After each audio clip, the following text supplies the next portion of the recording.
Hey, yo, what a div, y'all. Let's get right into it. Got a bit of lots on my mind here because, well, it's been 2 weeks. 2 weeks since the game is launched, and we've been playing a lot of endgame, and I have a lot of thoughts.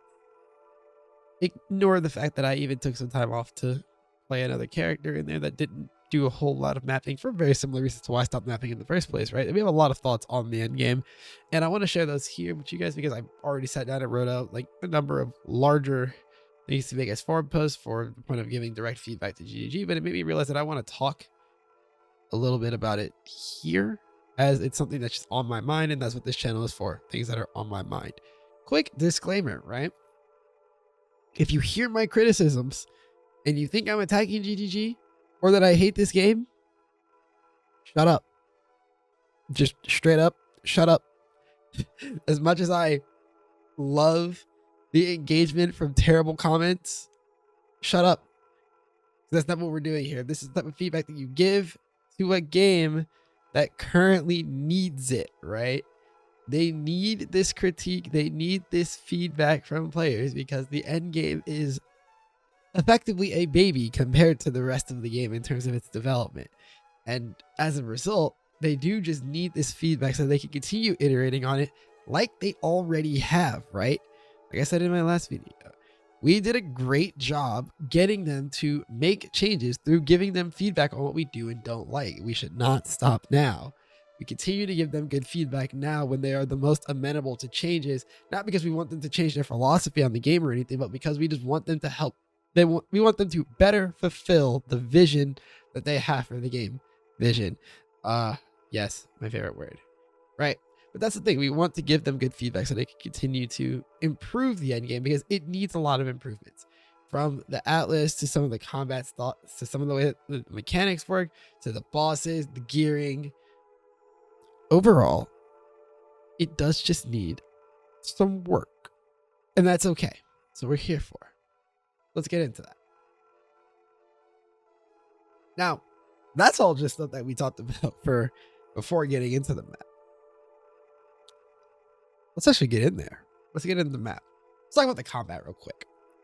I actually like the combat of mapping a lot more than the base game, except for one or two small complaints, right?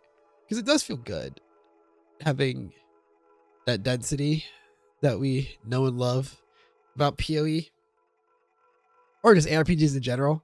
Having density feels good. Now, the thing about having density is that, unfortunately, density means chance for random occurrences to happen, such as randomly getting crit for all of your life, or, randomly spawning a sequence of rares that are just atrocious for you, right?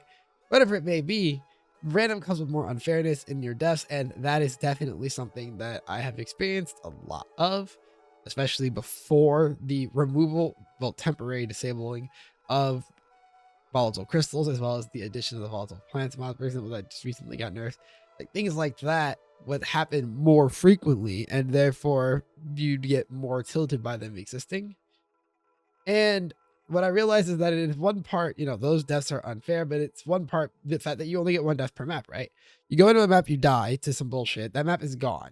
When you die, you lose any of the mechanics on that map. Like, yeah, I can run that Savannah again, but that Savannah is no longer a map boss node that also had a breach on it and was corrupted. It's now, and it's no longer also, it's also no longer my, 400% waystone drop rate watchstone, for example, right? Now it is some other watchstone that I have. This is fine. Waystone, this is fine. But it's now got nothing as the buffers. And I don't like that. The one death in a map just feels aggressively penalizing. And I feel like they didn't need to double down so hard on one death per map as like a way to punish softcore oriented players. Like you could just have it have been only one or two axes of punishment rather than the classic GG way too many axes of punishment method of, making you feel bad about something that you've done wrong. It's too punishing. Now, altogether, what does this experience create, right? More density, but more ways to die unfairly and then thus lose everything you've done, whether that be time or like literal monetary value. It creates an experience where you have to put a lot more mental focus on gameplay that for the most part is supposed to be mindless grinding, I feel like. Like, you still get to do mindless grinding sometimes, but then you like mindless grind and you die to something, and it's the most tilting experience ever, because unlike in PoE1 or really every ARPG, when you die, it doesn't immediately cook everything that you're going for when you were farming. You're just like, fuck, that was an annoying inconvenience. But it does in PoE2, and it's no longer a minor inconvenience, right? So, you know, give and take. Decide how you feel about that. I personally am not the biggest fan, just because I don't think mapping is hours and hours and hours of grinding, and it should feel close to mindless, right? You should just be kind of like gliding through, if you will, as you're farming, and that just does not fit the bill regarding that. Now, let's talk about something extremely positive about the endgame. This is by far the star of the endgame experience. I think they did a fantastic job with this, and it is the quote league mechanics. If you're a PoE1 player, you're familiar with this term, just talking about the different like things that spawn in your maps, such as essences, rituals, etc. Those are done really well, except for strong boxes. Fuck you, strong boxes. But otherwise, well done, GGG. Like, when my only complaint is something that I truly think is a numbers problem, I'm happy, right? Because there's no world where numbers are perfect, right? Numbers never are perfect for everyone. It's a matter of the things that make me feel, right? Like, yeah, I feel like we could use some more rewards in some regards or whatever, but that's a numbers knob that they're just playing it safe with, because they want to make sure that we don't, you know, accidentally have too much loot and ruin whatever, you know, tailored experience they're going for. I can get that, right?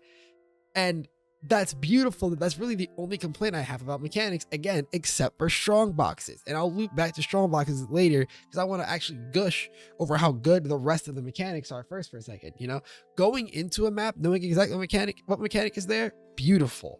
Then you farm that mechanic to get its rewards, and you get tablets from farming that mechanic to then put it on more maps. Exquisite.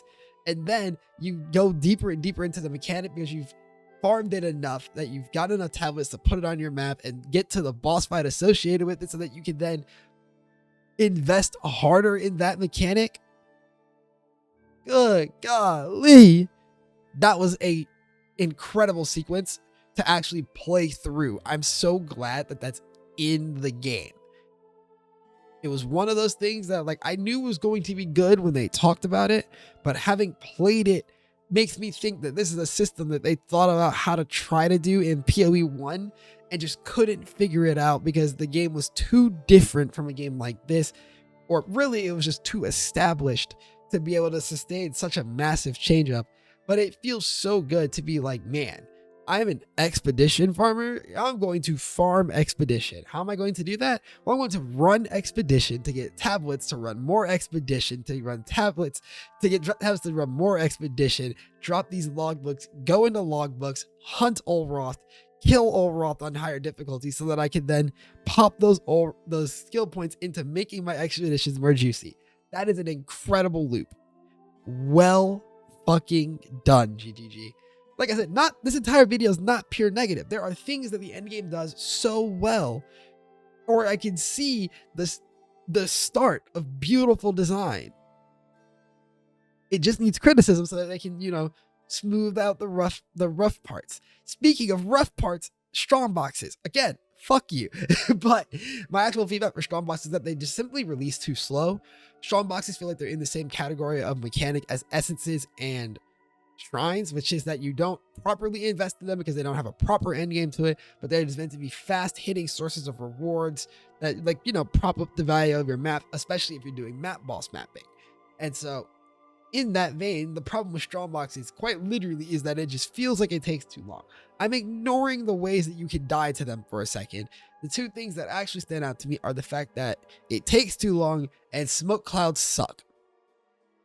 Fuck smoke clouds. It's really cool that you figured out the tech to conceal enemy bodies and everything. Take that shit out the game. Just straight up take that shit out. Nobody wants it. But, you know, one mechanic out of how many? Small problem. Like, okay, you could technically argue that we don't get to do the same thing for, say, like Trial of the Second War or Trial of Chaos, but I would argue that those two just drop at good rates throughout just existing in the game altogether. So I'm a little less, critical of the lack of investment on those ends than I was, say with Sanctum and PoE 1. Now, I did mention that I thought there needed to be some number tuning when it came to the rewards of mechanics, and this was a specific complaint, mind you, that was more or less aimed at omens and essences. Because I have a number of thoughts about crafting and gearing in the game right now, which I will not bore you with the full details of every thought on this, because otherwise I will make this video 37 minutes long, and I don't think you want that. Like, if I say 30 minutes video, I really do just mean this segment. There's a lot of thoughts to have on crafting, including some, detailed analysis on what the solutions could actually look like, or things that I think could be cool. But I will just spare you the time of all of that and more just go into a couple really important things that need to be reiterated from previous videos, because I do think this is always important. One, gearing just feels bad, flat out, across the board. I do not feel good about the gearing process in the game. I feel like there's too many ways for me to put currency into an item and it just be shit. Not even be like, just like, it's not like I put currency into an item and I'm like, just short of improving the item I have on right now. No, I just be straight whiffing. Way too frequent of an occurrence, right? That's one. Two, greater essences and omens, fake currency. Straight up fake currency. Ignore that I literally own both great essences and omens. Fake currency. And I think that's an important piece of feedback to keep in mind. I feel like I don't get enough access to the bases I want to craft on, because, as you get further into the game, you actually need specific bases. And I haven't really decided if there's a gold problem or a drop problem. Not fully certain yet. Haven't put a lot of thought into that, because it's not particularly my problem, quite frankly. It's just more for me to be like, hey, I would like to actually get, more expert studded vests, because that's the body armor that I need to be crafting on, etc. Right? Not sure where the real point of problem comes from there, but it's just the thing that I've observed many a time. And this last one is going to take a little bit of extra nuance to talk about, but crafting is back to feeling like gambling. And the odds are not all that good, let me tell you. But it lands on that point I talk about, where it's too many ways to just try to craft on an item and get dog shit. Now, elaborating real quick, because do not take this point as take me back to PoE 1 crafting. I don't really want that either.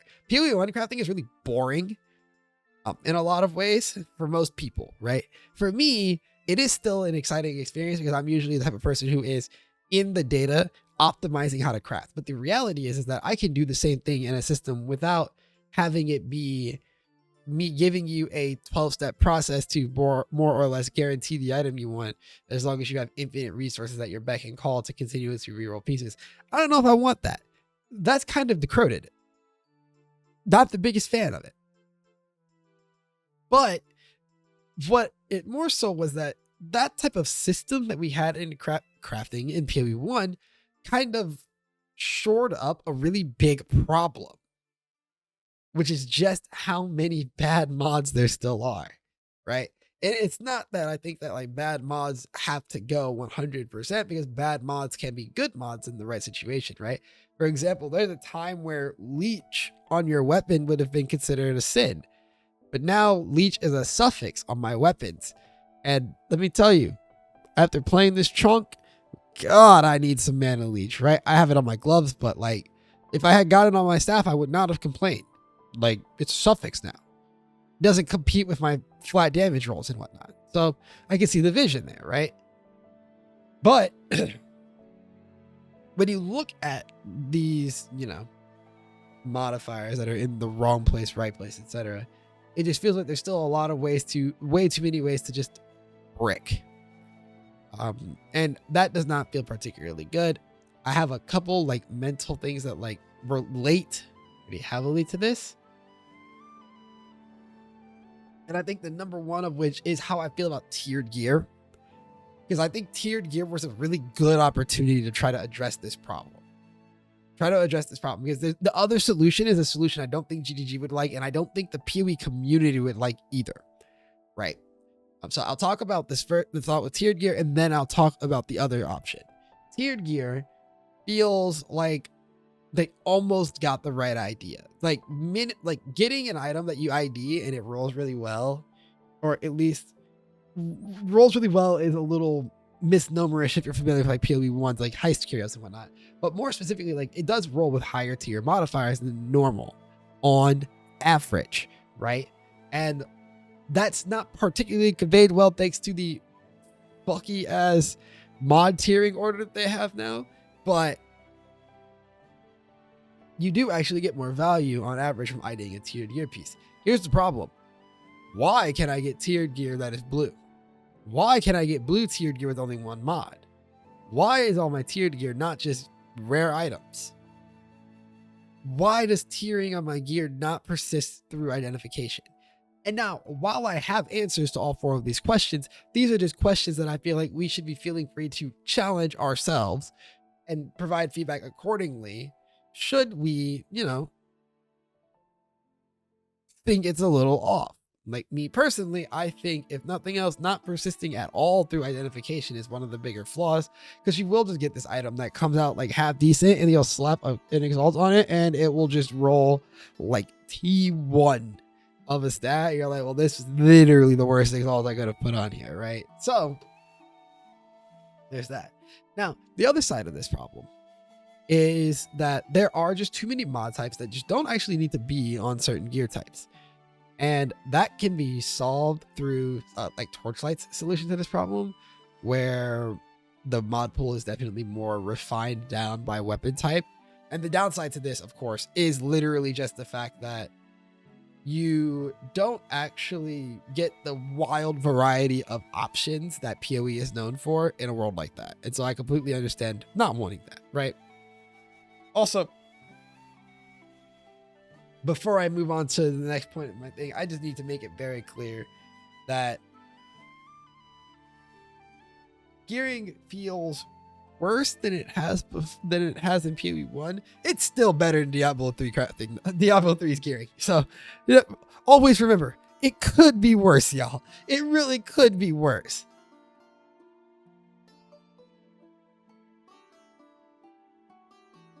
And now let's talk about the end game, the bosses. The part of the game that I feel like the most attention has been put on overall in how this game is performed. Before I talk about anything that actually matters, I need to get some shit off my chest real quick, which is to talk about the Citadel Guardians and the fact that I'm so mad that they are not unique bosses. I will not spoil what they are if you have not done them yourself yet. Just know that if you have done them already, you probably felt the same way that I felt. And you might, it's early access. They're shutting the thing out. I know. But man, I felt like there should have been 3 more bosses there that were themed related to the Arbiter or something, I know it's early access, but I can't shake that feeling. Anyways, so the actual thoughts, right? Because I have 2 real sentiments that actually bear weight, as opposed to that one just kind of funny complaint that I have. One is talking about how, we actually get access to these bosses. And 2 is, the jumps in difficulty in the end game. We're going to talk about access first, because you need to understand the access thing to then understand how I feel about the actual jump in character power required and like mechanical throughput. So starting with access, there's only a small handful of like big bosses, right? Zesht, Olroth, King of the Mist. Sumi is not actually a boss, Sumi, but it does feature a boss that you can't see in Maskosis, as well as just it is the end game content that will also yield you the points for that mechanic, so I'm counting it. The Arbiter, Zarok, and the Trial Master. That's all. That's it. That's all, right? And most of these guys, and not all of them, you could say have a very straightforward access condition. Now, actually doing said thing might not be so straightforward and simple or, easy, etc. But they all have a very like relatively simple access condition. When we talk about like some of the ones that are not necessarily distinct and easy, Trial Master and his need for the 3 different fates that you could absolutely get rolled on when getting bad drops. Yeah, that's an option. Or Arbiter, you know, being like me and just straight up not seeing Citadels for who knows how long and tilting off the face of the earth. Both are viable options, right? It happens. That was already covered earlier. I'm not going to go too much in detail here. It's just worth noting for things that you could use as arguments against the way the access is handled. Now, but to note, some of that these bosses are meant to be difficult to get to, again, except for the Zarok and Trial Master, quite frankly. They're kind of as endgame bosses because of their actual like health pools and mechanical complexity relative to other bosses in the game, even at higher difficulties, right? Relative to other bosses, meaning other map bosses. Now, speaking of the jumps in difficulty, let's hit on this a little bit. And don't worry, I don't really intend on spoiling mechanics for you because you've probably just heard enough discourse already around it, even if you were avoiding actual spoilers of mechanics, to kind of understand what I'm getting at here, which is that the way that these bosses that I named earlier just like out health everything in the game is actually insane. I don't think it's intentionally a bad thing. It's just insane, the jump, right? Going from annihilating the third boss in Trial of Sekhmet to getting into a bit of a noodle fight with Zarok was a bit of a shocker, right? Trial Master, similar experience. Blowing up his pets and then getting to him and be like, oh, this guy got hands, right? And I imagine when I get to Arbiter, I'm going to have a similar experience. Zesh was a similar experience, right? Of going, oh, this guy has hands. Well, Zesh literally has hands, but it is what it is, right?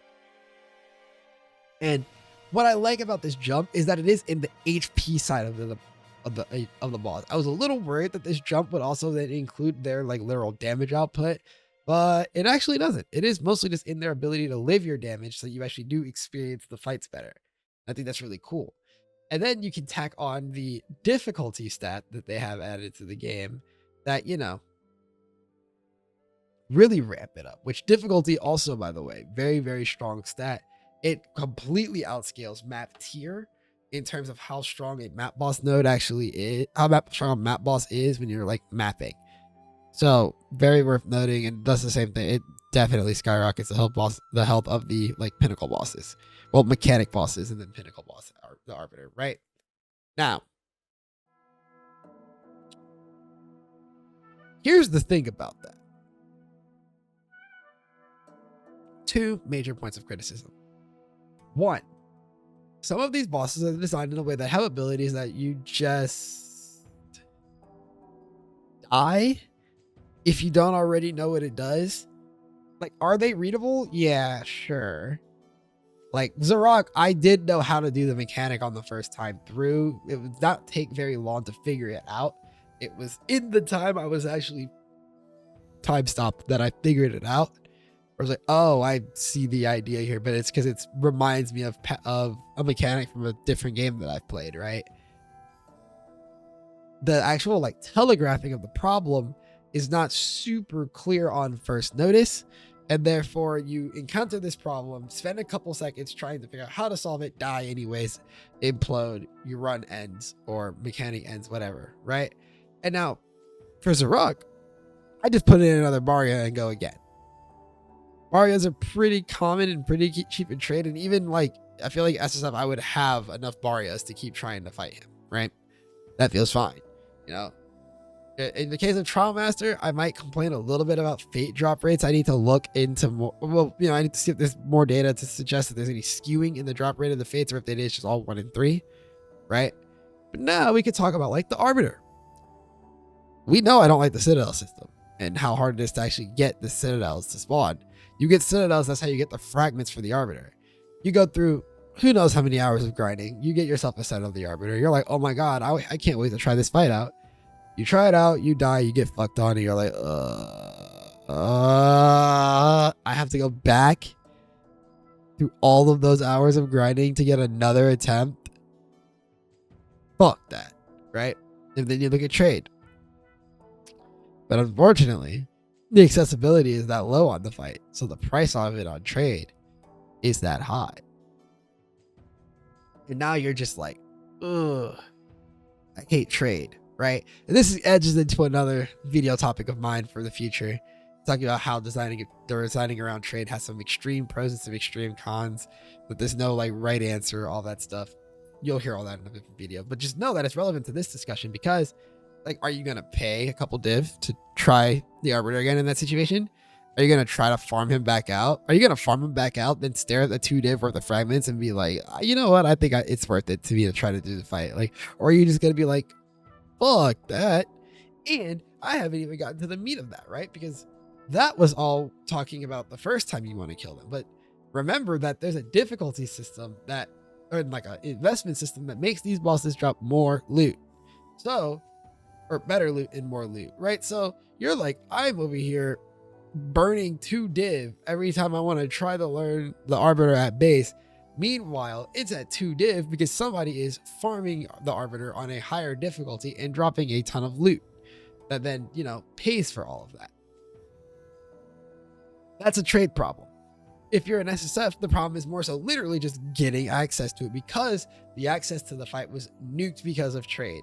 And, you know, it's a loop, right? It's a terrible, terrible cycle. You either nuke the appearance rate of the drops themselves and therefore make it feel pretty unrewarding and gambly and waste of your time to actually try to do these bosses, or you will just annihilate the actual spawn rate of the bosses and therefore now it feels way too costly for people to want to enter them. Pick your poison, right? Like I don't envy GGG in a situation like that. Which, you know, is what it is. That's it though. Endgame bosses are pretty sick, all things considered, right? Like I actually really like the fights and the theming and everything. The arenas are really nice. Like they did a good job. They really did. You know, these are just complaints about things as far as they pertain to the overall endgame loop rather than the initial experience of endgame, right?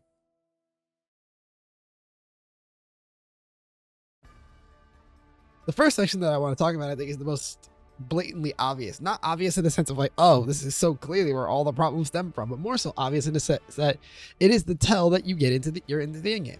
The Atlas. The actual Atlas system has some really cool design ideas to it that I want them to iterate on a little bit. And some of the problems with the Atlas, I firmly believe, are not the Atlas's fault. Just a mismatch of systems, if you will, right? Example of what I mean by this is sometimes the way that the combat feels doesn't make a mechanic of the Atlas actually make a whole lot of sense, right? For example, do you guys remember in the Q&A when they were talking about like there was a version of the Atlas where you were just going to straight up entirely brick a node if you died. You would die in a map and the node would turn unable to be ran. That does not sound like it would have fit very well. I was been imagining it for the past week. Like, what if that was in the game? And it's horrifying to think about, quite frankly, right? So, not that. We don't want that in the game.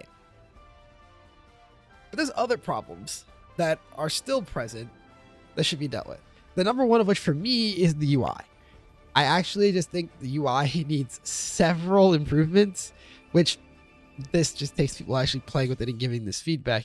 But the main things of note to me are the way that the waymarks work and the fact that I cannot leave my own like waypoints on the map, as well as just some general like map snapping behavior and remembrance stuff.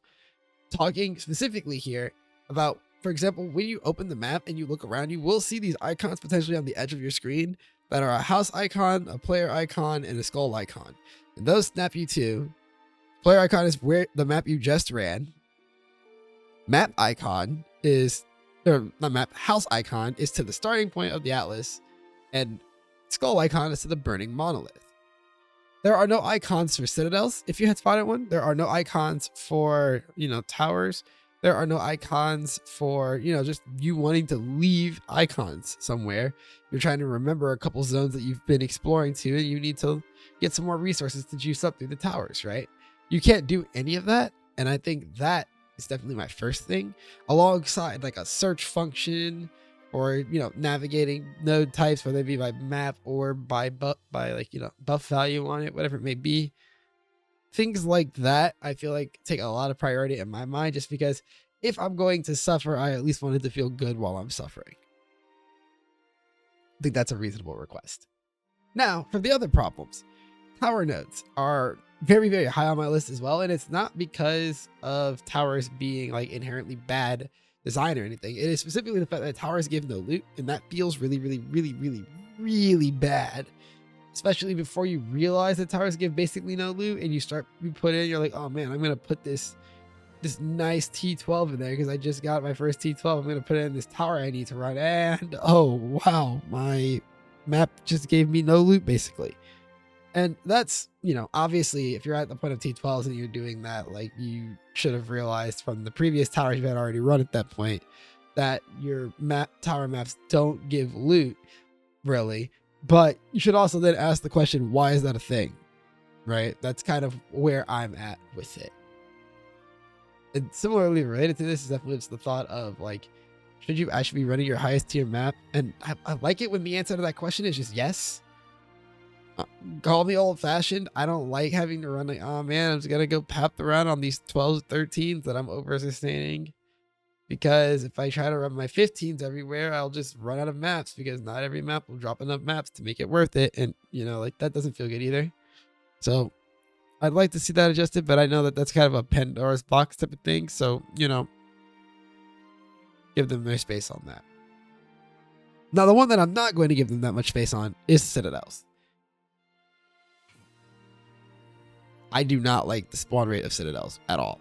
It is actually the thing that made me stop mapping the first time. When I was mapping initially on my monk, and then I had the great idea to re-roll, it was because I was tired of hunting Citadels. I felt like I was playing for hours and hours, running maps, getting tilted by the mapping system, and then also not finding Citadels when I opened towers. Or, you know, I would find Citadels, but it's the same Citadels I've already seen. Or I'd find Citadels, get in there, die to a one-shot, and I was just like, okay, fuck this shit. I hate this system. Get me out of here. Right. And there's a couple different problems, but having looked back on it since then, that was over a week ago at this point. Having looked back on it, I still don't like the design of Citadels, just because it does not feel good trying to find them. Emphasis on trying. It feels very aimlessly wandering type vibes until you hit the Citadel and you're like, oh my God, I finally found the thing. But like, it just, that's not where I want my dopamine at, you know? That shouldn't be a source of dopamine for me as a player. I think there are better sources of it. We'll get into that a little bit later as well.